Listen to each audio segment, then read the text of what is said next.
Senator Hanson. I want to withdrawn that racism. It's not racism. I want it withdrawn.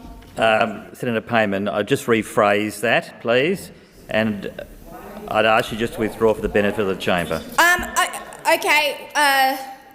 Deputy President, I would like to make a few quotes from Senator Hanson that has previously indicated. No, Senator Payman, you have to withdraw for the benefit of the chamber, but then you can quote as much as you want. I will withdraw so I can proceed. Now proceed. Thank you. Senator Hanson's quote, "I challenge anyone to tell me one thing that I've said that is racist." And here I begin. There's a few. There's so many, we could be here all day.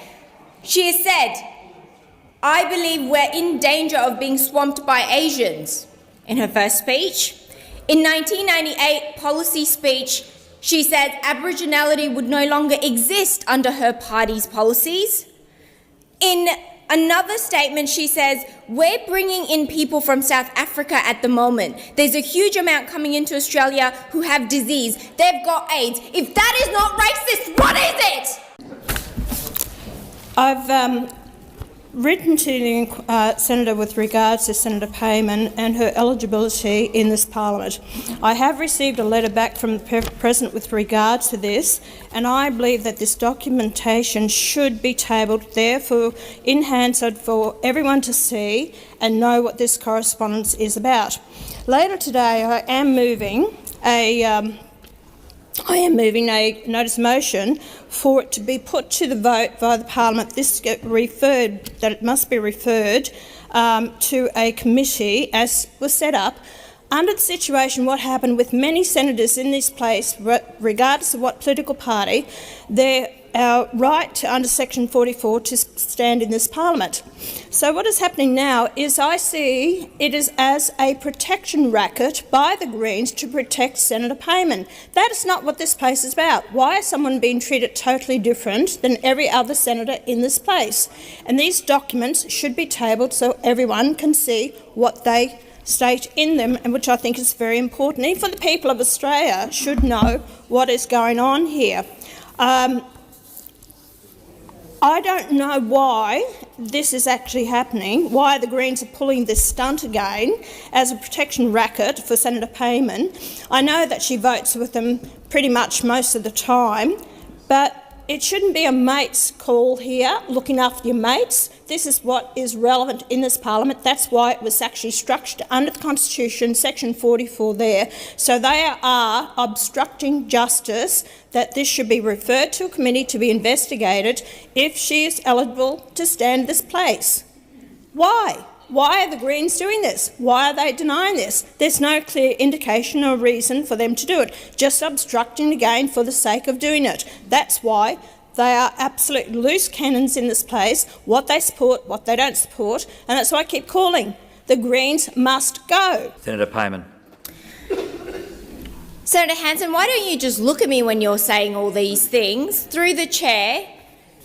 Because it's absolutely outrageous that you're going to come to this place to suspend standing orders when we've got an agenda full of important things that Australians want us to do, and instead of representing your constituents through the chair, Senator Hanson is more caught up in the Section 44. You know what? You've worn the burqa, through the chair. Senator Hanson has worn the burqa in this place. Maybe it's time that she pack her burqa and go to Afghanistan and talk to the Taliban about this, because clearly when the Labor Party put me up as a candidate, they did their homework, and here it is. Here's the advice, Senator Hanson. Do you want to see it for yourself? Because no, you're in absolute denial. All that Senator Hanson does in this place is spread hatred, spread division, because that's what you're made to do here. And it's outrageous. It's beyond comprehension. Here, take it. Absolutely just don't understand that we're wasting our time talking about a matter that has no basis. You've had it good for too long, Senator Hanson. Through the chair, Senator Hanson, is this a point of order? Yes, it is, because if she's got the documents, I ask her to table those documents. That's not a point of order. Senator Payman, you have the call. I am very honoured that I live rent-free in Senator Hanson's mind, but I think you've got better things to do than worry about Section 44 here when there's nothing to see. I mean, the racism and comments and quotes that you've made in the past. Senator Hanson. I want to withdrawn that racism. It's not racism. I want it withdrawn. Senator Payman, I'll just rephrase that, please, and I'd ask you just to withdraw for the benefit of the chamber. Deputy President, I would like to make a few quotes from Senator Hanson that has previously indicated. No, Senator Payman, you have to withdraw for the benefit of the chamber, but then you can quote as much as you want. I will withdraw so I can proceed. Now proceed. Thank you. Senator Hanson's quote, "I challenge anyone to tell me one thing that I've said that is racist." And here I begin. There's a few. There's so many, we could be here all day. She has said, "I believe we're in danger of being swamped by Asians," in her first speech. In 1998 policy speech, she said Aboriginality would no longer exist under her party's policies. In another statement, she says, "We're bringing in people from South Africa at the moment. There's a huge amount coming into Australia who have disease. They've got AIDS. If that is not racist, what is it?" Oh, it's not racist. Oh, somebody bring the dictionary, because Senator Hanson does not know the definition of racism. The fact that you would say just weeks ago to Senator Faruqi, "Piss off back to Pakistan," you're not just vindictive, mean, nasty, you bring disgrace to the human race.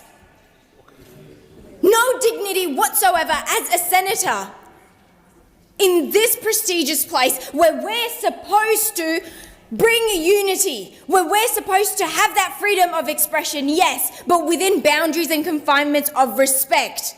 I kept on giving you the benefit of the doubt, Senator Hanson, despite your repetitive attempts to be racist to anyone who does not look like you.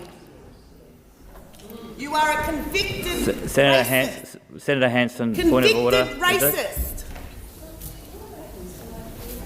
Yes, Senator Hanson.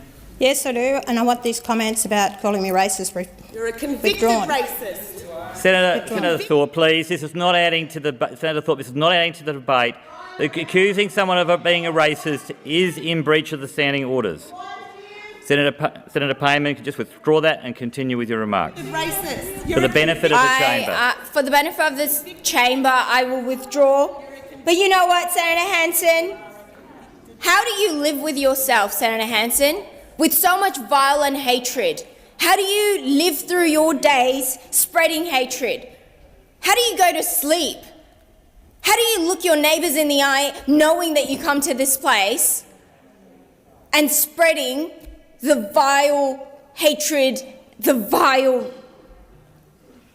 comments that you make? It's disgraceful. It's disgusting. I have no other words to describe your actions, because you come here and I don't know how you're going to justify it to every Australian out there watching, because I hope you're watching what Senator Hanson's doing. She's holding up business of the day because she is obsessed with me. Mate, what the bloody hell did we just watch in Parliament the other day? I swear, if you thought Australian politics couldn't get any more cooked, this was the moment that tipped the scales. Forget reality TV, forget Married at First Sight, forget the bachelors handing out roses, because what happened between Pauline Hanson, Fatima Payman, and the Albanese Labour crew was straight up more dramatic, more toxic, and way more embarrassing than anything Channel 9 could throw together on a Sunday night. This wasn't just a political debate, this was a full-blown cage fight with cameras rolling, and the whole country watching like a pack of bogans waiting for someone to chuck a schooner across the pub. Before we unpack this Hanson-Payman cage fight, where Pauline tries to boot Fatima out of Parliament, Albo hides in the corner, and Labour cops the biggest public roasting on live TV, smash that like button like you're done with weak politics. Subscribe if you're sick of watching Parliament turn into a reality show, and grab the Who Voted for This. shirt, links in the description. Now let's set the scene properly, because you've got to feel it to believe it. The red carpets of Parliament House, Canberra, right? Normally it's dull as dog shit. Old blokes droning on about amendments and committee reports, half the chamber asleep, the other half scrolling TikTok under the desk. But on this particular day, mate, the air was thick, like a storm brewing over Bondi before a cyclone. You could sense it. Something was about to kick off. And then in comes Pauline bloody Hanson, face redder than a sunburnt tourist, clutching a stack of documents like they were the lost scrolls of Moses. She wasn't there to sip her tea and nod politely. Nah, she was ready for war. Straight off the bat, Hanson goes nuclear. She drops the old Section 44 of the Constitution like it's the knockout punch in a pub brawl. You could almost hear jaws hitting the floor. She's basically saying Fatima Payman, the new senator, the fresh-faced Labor's been parading around as some kind of poster child for multicultural, modern Australia, might not even be legally eligible to sit there. That's right, Pauline was trying to boot her out, calling her legitimacy into question, like some tough bouncer at a King's Cross nightclub checking IDs. The vibe was instantly hostile. The room stiffened up. Even the cleaners were like, bugger this, I'm taking an early smoko. But here's the thing, Pauline wasn't just reading the rules. She was throwing shade so thick you could spread it on toast. She starts accusing the Greens of running a bloody protection racket for Payman, shielding her from scrutiny. Not the mafia type. Nah, this was political mafia, mates protecting mates, bending the rules, keeping skeletons locked in the closet. She reckons it's all dodgy, a big cover-up, a game of pretend where everyone's too scared to say the emperor's got no clothes.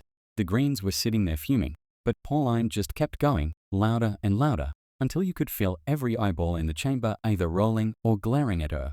And then the real fireworks went off.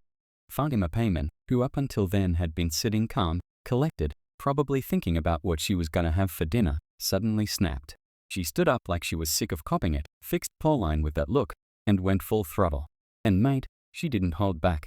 She basically said, Pauline, why don't you look me in the eye while you spew this crap? The chamber gasped, the cameras zoomed in, and just like that, the gloves were off. It was Hanson versus Payman, live on TV, no filter, no script, no safety net. Forget kangaroos boxing in the outback. This was 10 times better. Now here's where it gets properly cooked. Payman went straight for Hanson's jugular. She dragged up the burqa stunt, that infamous moment years ago when Pauline walked into Parliament wearing full Islamic garb as some kind of twisted protest. Payman basically told her to pack her burqa, jump on the next flight to Afghanistan, and go have a yarn with the Taliban if she was so obsessed with playing culture wars. Mate, the chamber lost it. Half were clutching their pearls, half were trying not to piss themselves laughing, and the speaker looked like he wanted to crawl under his desk and never come back. You couldn't script this shit if you tried. Pauline, of course, wasn't gonna take that lying down. She fired back demanding Payman table the documents, which, if you're not fluent in political jargon, basically means prove it or shut up. But Payman was ready. She whipped out her papers like a magician pulling a rabbit from a hat. Labor had already done the homework, she said. Everything was legit. Clean as a whistle. She waved those documents around like they were golden tickets to Willy Wonka's factory, daring Pauline to deny them. The smug look on her face said it all. Nice try, Hanson, but I've got the receipts. And then came the part that went viral, the roasting of Pauline Hanson in front of the whole bloody country. Payman started rattling off Hanson's greatest hits of racism like she was reading from a This Is Your Life, bigotry edition. Swamped by Asians, Aboriginality would vanish, South Africans bringing AIDS, and of course, the infamous piss off back to Pakistan line. Every word dripping with venom, every example slamming Hanson harder than a surfboard to the face. And the best part? She looked Pauline dead in the eye the whole time. It was brutal, it was raw, and it was the kind of public humiliation that politicians have nightmares about. At this point, the speaker tried to play teacher, telling Payman she had to withdraw some of her comments because calling someone a racist breaks standing orders. Yeah, sure, like that was gonna cool things down. Payman half apologized, but in that Aussie way where you're not actually sorry. She basically said, fine, I withdraw, but Pauline, how do you even sleep at night? The audience watching at home collectively spat out their beer. It was savage. It was theatre. And it was more entertaining than any state of origin. And here's where the whole thing turned from political squabble into full-blown Shakespearean drama. Payman went on this long, furious monologue about Hanson spreading hatred, poisoning the chamber, dividing the country. Her voice cracked, her eyes flashed, and for a moment you could almost believe she was the heroine in some epic Aussie underdog story. The young migrant woman standing up against the old guard of racist politics. And Pauline? She was sitting there fuming, turning purple, looking like she was about to blow a gasket. It was the perfect picture. Old versus young, old Australia versus new Australia, the ghost of white Australia facing down the multicultural future, live on bloody TV. And that's just the surface, mate. Because underneath all the yelling and theatre, there's a deeper story here. This wasn't just Hanson versus Payman. This was about the Albanese Labor government being caught flat-footed, letting their rookie senator get dragged into the mud, while Albo sat back trying to look statesman-like, but ending up looking weak as piss. Hanson humiliated Payman, sure, but in the process, she exposed just how shaky Labor really is when it comes to defending their own. They've been selling the vibe of unity, inclusivity, a better future, but the moment the heat got real, they looked like deer in headlights. That's the real humiliation here, not just for Payman, but for Albanese and his whole bloody crew. And that's why this moment matters, legends. Because what we saw wasn't just some fiery exchange in Parliament. It was the perfect snapshot of where Australia's at in 2025. A country split right down the middle between old-school nationalism and a multicultural reality. A country where racism can still get a standing ovation from some, while others fight tooth and nail to drag us into a more tolerant, modern age. And the battleground for all of it? That Parliament chamber in Canberra, with cameras rolling, sound bites flying, and the rest of us sitting on the couch yelling at the telly like it's the footy grand final. So, the question is, who actually won? Did Hanson humiliate Payman? Or did Payman, with her fiery takedown, expose Hanson as a bitter relic clinging to a dying past? Or was the real loser Albanese, who once again looked like he couldn't control the circus inside his own bloody party? That's the beauty of it, mates. Everyone's got a different answer, and that's why this clip has gone viral, why people are talking about it in pubs, in group chats, on talkback radio. It's not just politics anymore, it's drama, it's identity, it's the bloody soul of the country. So grab your popcorn, because if this is where Aussie politics is heading, we're in for a wild ride. And if you reckon this is controversial, wait till you see what's coming when the next election rolls around. This wasn't just a skirmish. This was the teaser trailer for a full-blown war. And trust me, you're not gonna want to miss it. See you in the next one. And don't forget to smash that like button harder than Pauline smashed Fatima in Parliament. And if you're sick of watching Albo sit on his hands while Labor gets humiliated on live TV, grab the "Who Voted for This" shirt, wear it to Parliament House, your local pub, or even the next town hall when the politicians are too busy fighting each other to fix anything for ordinary Aussies. Stay loud, stay cheeky, and never stop calling out the circus that's running this country.